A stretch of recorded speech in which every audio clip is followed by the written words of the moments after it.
மானம் குறையும் இன்னு மாசு படியும் இன்னு வீணா கதை முடிஞ்சு போச்சு.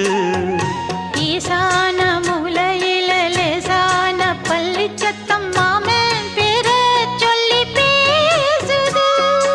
ஆறாத சோகந்தன்ன தீராம சேர்த்து வச்சு ஊரும் சேர்ந்து என்ன ஏசுது.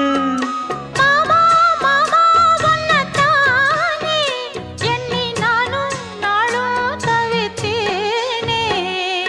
கூண்டுக்குள்ள என்ன வச்சு கூடி நின்ன ஊற விட்டு கூண்டுக்குள்ள போனதென்ன கோலக்கிளியே.